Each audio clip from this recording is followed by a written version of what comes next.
Tous les citoyens européens payent pour l'aide au développement versée par l'Union. Et bon nombre d'entre eux se demandent combien ça coûte, qui en bénéficie et ce qu'il advient des fonds. Dans iTalk aujourd'hui, nous accueillons Andris Piebalgs, commissaire européen en charge du développement. Monsieur Piebalgs, merci beaucoup d'avoir accepté notre invitation.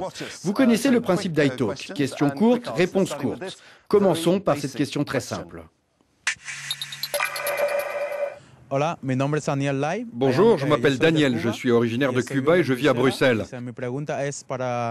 L'Europe va-t-elle rester le premier donateur mondial en matière d'aide au développement? Ou, avec la crise, va-t-elle passer au deuxième rang derrière les États-Unis?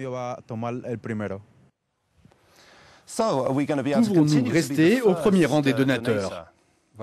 Il semble que oui. Il est certain que je voudrais espérer que les autres soient plus ambitieux parce que l'Union est de loin le premier bailleur d'aide au développement dans le monde. Nous y consacrons au moins 0,42% du revenu national brut européen. Les États-Unis et le Japon sont à peu près à 0,2%. Donc j'espère qu'ils pourront se mobiliser comme les Européens. Pourquoi continuer en cette période de crise? Quand la crise se fait sentir, elle touche davantage les pays les plus pauvres que les pays plus développés. Le commerce ralentit, la demande baisse et la pauvreté augmente. Donc je pense qu'en ces temps de crise, il est encore plus important de se préoccuper des pays pauvres parce que la pauvreté génère l'insécurité. Elle cause les guerres et les conflits. Il est tout à fait clair qu'en cette période, on ne peut pas oublier le reste du monde parce que cela se retournera contre nous. Pour vous pousser à aller plus loin, passons à une autre question sur le même sujet. Emmanuel, français, j'avais donc une question, savoir s'il était temps plutôt de consacrer l'aide au développement pour développer vraiment nos pays européens, plutôt que partir un peu aider des pays qui aujourd'hui ont déjà eu beaucoup de subventions et d'aides financières. C'est le nœud du problème. Avec la crise, peut-on continuer à payer pour des pays qui ne font pas partie de l'Europe? Quel est le montant de ces aides? C'est très difficile de trouver des chiffres pour la période actuelle. Combien paye chaque citoyen européen? Eh bien, pour l'Afrique, nous versons chaque année 4,2 milliards d'euros. C'est donc beaucoup moins que le montant des fonds structurels accordés au sein de l'Union européenne. Donc, par habitant, cela peut faire... Cela dépend des pays. Par exemple, les Allemands financent-ils plus que les Grecs en ce moment? Oui, ils payent plus parce que les différents membres de l'Union ne sont pas tous au même niveau en la matière. Les premiers financeurs du développement, ce sont les citoyens luxembourgeois, suivis, je dirais, par les Danois, les Suédois et les Néerlandais. Dans leur pays, l'aide dépasse les 0,7% du revenu national brut. Pour un luxembourgeois, qu'est-ce que ça peut représenter? Un ticket de cinéma? Quelle somme à peu près? Je dirais que pour un citoyen luxembourgeois, ça peut faire 100 € par an. C'est donc pour l'aide extérieure. OK. Passons à une autre question pour monsieur le commissaire. Bonjour, je m'appelle Mégane et je suis belge.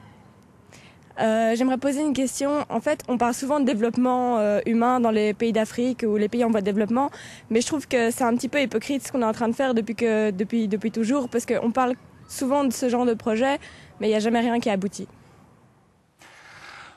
Comment sait-on ce qu'il advient des fonds versés? Non, je pense que nous devons tenir compte des OMD. Les OMD? Les objectifs du millénaire pour le développement. En gros, c'est la lutte contre la pauvreté, c'est l'accès à l'éducation. En ce qui concerne l'approvisionnement en eau potable, je dirais qu'à l'heure actuelle, des millions de personnes ont aujourd'hui accès à l'eau potable. 90% des enfants peuvent aller à l'école. Le taux de mortalité des femmes enceintes et des enfants de moins de 5 ans a baissé. Mais je pense que l'une des évolutions les plus visibles concerne la propagation du sida. Par le passé, il ravageait l'Afrique. Aujourd'hui, nous avons réussi à limiter sa propagation. Et donc, si l'on tient compte de ces résultats, c'est remarquable. Mais on peut se demander pourquoi ne pas dépenser cet argent pour aider les personnes atteintes par le sida dans l'Union. Eh bien, ce n'est pas la même échelle. Il est certain que nous aidons ces personnes dans l'Union. Ce n'est pas comparable, ça n'a aucun rapport en termes d'échelle. Dans l'Union européenne, le sida concerne surtout certains groupes à risque. Ce sont les gens qui consomment de la drogue. Ce sont essentiellement certains groupes qui sont touchés par le sida. En Afrique, il concerne l'ensemble de la population. De jeunes enfants se retrouvent chefs de famille parce que leurs parents sont morts du sida. C'est la même chose avec le paludisme. En Europe, on ne trouve pas de cas de paludisme, alors qu'en Afrique, il tue des millions de personnes. Il y a aussi la tuberculose, parce que les personnes séropositives deviennent très vulnérables à la tuberculose. Et donc, il y a une différence énorme entre les situations sanitaires européennes et africaines. Simplement, pour vous donner un exemple, la plupart des Européens ont une espérance de vie d'au moins 70 ou 80 ans. En Afrique, au Burundi, par exemple, l'espérance de vie est en moyenne de 50 ans. Une autre question pour vous, monsieur le commissaire Piebalgs. Je m'appelle Justin et je viens de Cape Town en Afrique du Sud. J'aimerais poser la question suivante. Comment mesure-t-on le degré de responsabilité de ceux qui reçoivent des aides? Et y a-t-il un contrôle des coûts une fois que l'aide est versée à un pays en particulier, qu'il s'agisse d'un État en Afrique ou en Europe centrale? Merci. Question très concrète. Comment mesure-t-on l'efficacité de ces fonds? Eh bien, je pense qu'il y a deux questions en une en réalité. Premièrement, en général, on nous accuse de gaspiller de l'argent en accordant des aides à des gouvernements non démocratiques et corrompus. C'est faux. C'est parfois le cas. Non, on n'a jamais gaspillé de l'argent dans la corruption, d'aussi loin que je m'en souvienne. Parce que tout d'abord, on fait des contrôles pour savoir si le projet pourra effectivement être mené, et on fait aussi des contrôles à différentes étapes de la réalisation du projet. Des contrôles sur le processus démocratique ou sur la façon dont l'argent est dépensé? Sur la façon dont l'argent est dépensé, car une fois que l'on a mesuré le degré de démocratie dans la gestion des finances publiques, on décide du niveau où l'on va intervenir.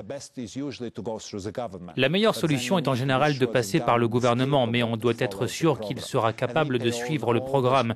Et nous versons l'argent aux résultats. Si les résultats ne sont pas là, l'argent n'est pas versé. À présent, sur l'efficacité et la façon dont elle est mesurée, chaque projet essaye d'atteindre un objectif final. Et cet objectif final, ce sont les gens. Un enfant, une mère qui recevra des soins ou un enfant qui aura accès à l'éducation. On essaie d'expliquer cela avec des chiffres. Je vais vous donner un exemple. Par le biais du Fonds mondial, nous avons sauvé la vie de 8,7 millions de personnes. Je ne peux pas vous donner les noms de tous ceux que nous avons sauvés. Mais nous estimons toujours les résultats que nous pourrions atteindre et nous contrôlons si nous les avons effectivement atteints ou non. Parfois, les projets sont une réussite, parfois, ils le sont moins, c'est vrai. Dernière question dans iTalk pour Andris Piebalgs. Monsieur le commissaire, Jean Mesdac, européen de nationalité belge. Je voudrais savoir ce qui se fait en matière de développement dans le secteur de l'enseignement, en Afrique en particulier. Je vous remercie. L'enseignement? On peut noter des changements considérables. Plus de 90% des enfants sont inscrits à l'école. On peut le constater quand on voyage en Afrique. Les enfants se rendent en classe dans de beaux habits très colorés. Mais on doit faire porter nos efforts sur deux points. En premier lieu, on doit faire progresser l'accès à l'enseignement secondaire. Et c'est aussi une manière d'encourager l'émancipation des femmes. Le deuxième aspect, c'est la qualité de l'éducation, parce que les enfants vont à l'école, mais l'enseignement est de qualité médiocre et souvent, ils achèvent leur scolarité sans les compétences de base en calcul et en lecture. Donc, nous allons continuer à améliorer la qualité de l'enseignement en primaire, parce que je crois que la qualité de l'enseignement en primaire est cruciale pour l'évolution politique de ces pays, leur évolution économique, mais aussi pour le bien-être des individus. Mais une question n'a pas encore été abordée. Si nous obtenons la part que nous réclamons dans le budget de cette année, on estime que notre aide permettra à l'Afrique de gagner 2,5 points de PIB. Monsieur le commissaire Andris Piebalgs, merci beaucoup. Vous trouverez le nom de nos prochains invités sur notre site. N'hésitez pas à nous envoyer vos questions sous forme de vidéo. Merci beaucoup au service audiovisuel du Parlement européen à Bruxelles. À bientôt.